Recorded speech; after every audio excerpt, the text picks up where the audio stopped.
म काठमाडौँको एउटा प्राइभेट ब्याङ्कमा काम गर्छु। मेरो बिहे भएको 4 वर्ष भयो र मेरो श्रीमान 2 वर्षदेखि क्यानाडामा हुनुहुन्छ। हाम्रो एरेन्ज म्यारेज थियो। बिहेपछिका सुरुवाती दिनहरू राम्रै थिए, तर उहाँ विदेश गएपछि हाम्रो सम्बन्ध एउटा रुटिनमा परिणत भयो। बिहान उठेर अफिस जानु अघि भिडियो कल गर्ने, उताको दिनभरिको थकान र यताको कामको गुनासो सुन्ने अनि फोन राख्ने। उहाँ सधैँ पिआर, लोन र भविष्यको मात्र कुरा गर्नुहुन्थ्यो।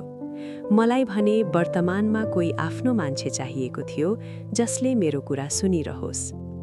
म एक्लोपना महसुस गर्थेँ, तर यो कुरा मैले कसैलाई भन्न सकेको थिइनँ।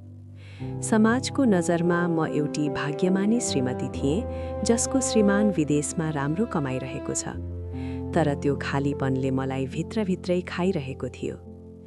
यही बेला हाम्रो ब्रान्चमा समीरको ट्रान्सफर भयो। उहाँ मभन्दा 2 वर्ष जेठो हुनुहुन्थ्यो र उहाँको डिभोर्स भएको कुरा अफिसमा सबैलाई थाहा थियो। सुरुमा हाम्रो कुराकानी अफिसको काममा मात्र सीमित थियो। फाइलहरू यताउति गर्दा, मिटिङमा सँगै बस्दा उहाँ एकदमै प्रोफेसनल देखिनुहुन्थ्यो। तर बिस्तारै उहाँले मेरा साना कुराहरू नोटिस गर्न थाल्नुभयो। एक दिन मलाई साह्रै टाउको दुखेको थियो। मैले कसैलाई भनेकी थिइनँ, तर उहाँले मेरो डेस्कमा आएर एउटा सिटामोल र तातो पानी राखिदिनुभयो।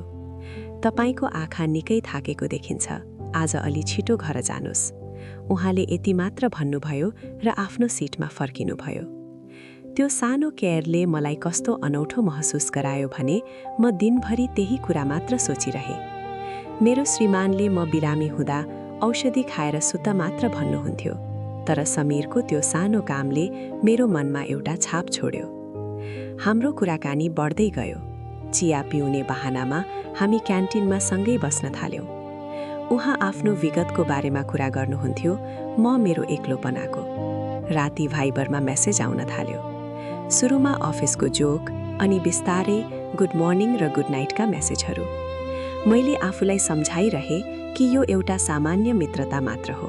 मेरो श्रीमान छ, म एउटी विवाहित महिला हुँ र मैले कुनै गल्ती गरिरहेको छैन।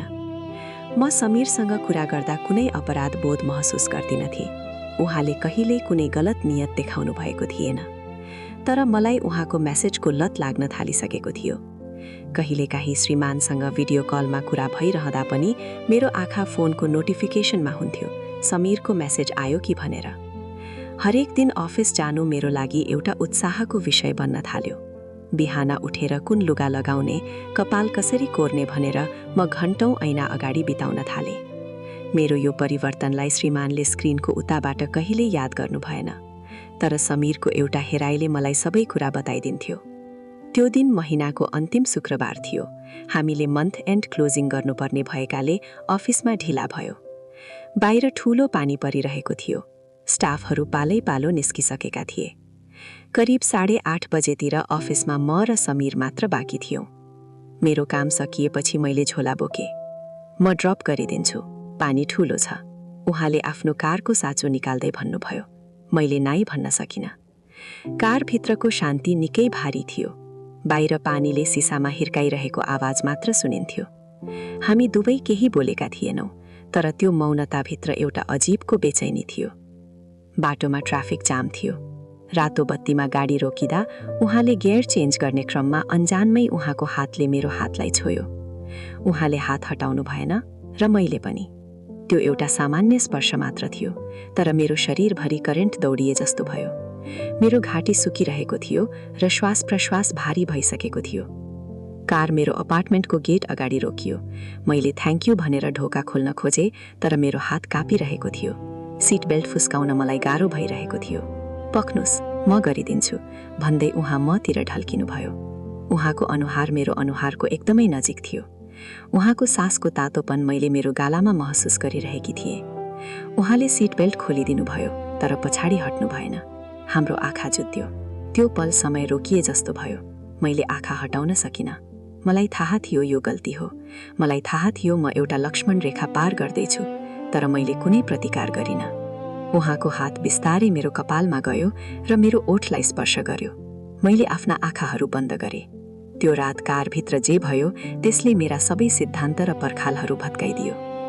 हामी बीच धेरै शब्द साटासाट भएनन्, तर त्यहाँ जे महसुस भयो त्यो मैले वर्षौंदेखि खोजिरहेको कुरा थियो। म रुच्दै अपार्टमेन्टको भर्याङ उक्ले, कोठामा पसेर ढोका लगाएँ।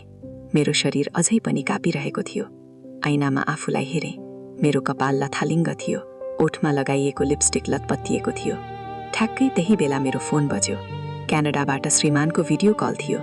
मैले हतार हतार अनुहार पुछेँ, कपाल मिलाएँ र लामो सास तानेर फोन उठाएँ। हेलो, आज त अफिसबाट आउन ढिला भयो नि। स्क्रिनमा उहाँ मुस्कुराउँदै हुनुहुन्थ्यो। मैले पनि सधैँ जस्तै आर्टिफिसियल मुस्कान दिँदै भने, हो, क्लोजिङले गर्दा अलि ढिला भयो। उहाँले सधैँ झैँ आफ्नो भिसा र पैसाको कुरा गर्न थाल्नुभयो। म फोन हातमा लिएर उहाँको कुरा सुनिरहेकी थिएँ, तर मेरो शरीरबाट अझै पनि समीरको अत्तरको मगमग बास्ना आइरहेको थियो।